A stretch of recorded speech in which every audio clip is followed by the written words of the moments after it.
Magandang araw at gabi mga kapatid. Ang una nating talakayin ngayon, unang sulat sa Henesis sa Old Testament. Lahat po nakasulat dito sa Biblia, Old Testament at New Testament, ay ating pagbubulay-bulayan dito sa page na ito. Ang karugtong kahapon. Ang pagbaba ng baha. Ikawalong kabanata. Hindi kinalimutan ng Diyos si Noe at ang mga kasama niyang hayop sa loob ng barko.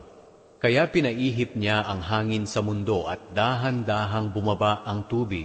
Tinakpan niya ang mga bukal at pinahinto ang ulan. Patuloy ang pagbaba ng tubig sa loob ng 150 araw. At ng 17 araw ng 7 buwan, sumadsad ang barko sa bundok ng Ararat. Patuloy ang pagbaba ng tubig. At ng unang araw ng 10 buwan, nakikita na ang tuktok ng mga bundok. Pagkalipas ng 40 araw mula ng panahon na nakita na ang tuktok ng mga bundok, binuksan ni Noe ang bintana ng barko at pinakawalan ang isang uwak. At ang uwak na ito'y paruot paritong lumilipad hanggang sa patuloy na pagbaba ng tubig.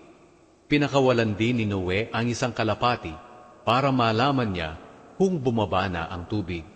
Pero walang madapuan ang kalapati dahil natatakpan pa rin ng tubig ang buong mundo. Kaya bumalik na lamang ang kalapati kay Noe sa barko. Pinadapo ni Noe ang kalapati sa kamay niya at pinapasok sa barko. Pinalipas muna ni Noe ang 7 araw at muli niyang pinakawalan ang kalapati. Gabi na nang bumalik ang kalapati na may dalang sariwang dahon ng olibo sa kanyang tuka. Kaya nalaman ni Noe na bumaba na ang tubig. Pinalipas muli ni Noe ang 7 araw pa at muli niyang pinakawalan ang kalapati. Pero hindi na ito bumalik. Noong unang araw ng unang buwan, tuluyan nang bumaba ang tubig. Si Noe ay 601 taong gulang na noon. Binuksan niya ang takip ng barko at nakita niya na tuyo na ang lupa. Nang 27 araw ng 2 buwan, tuyong-tuyo na talaga ang lupa sa buong mundo. Sinabi agad ng Diyos kay Noe, "Lumabas na kayong lahat sa barko. Palabasin niyo rin ang lahat ng hayop para dumami sila at mangalat sa buong mundo." Kaya lumabas si Noe kasama ang kanyang asawa, mga anak na lalaki, at mga manugang niya. Lumabas din ang lahat ng hayop, mga lumalakad, lumilipad, at gumagapang.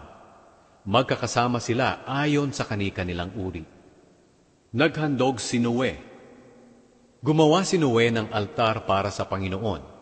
Pagkatapos, kumuha siya ng isa sa bawat uri ng hayop na malinis, pati rin sa bawat uri ng mga ibon na malinis, at sinunog niya ito sa altar bilang handog sa Panginoon. Nang naamoy ng Panginoon ang mabangong samyo nito, sinabi niya sa kanyang sarili, "Hindi ko na muling susumpain ang lupa dahil sa ginawa ng tao.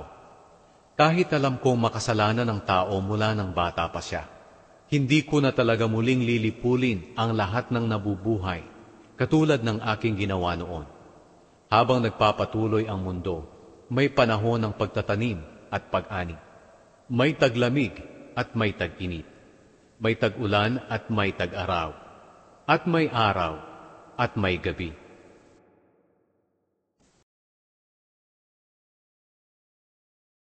Salamat sa Diyos sa magandang balita sa araw na ito.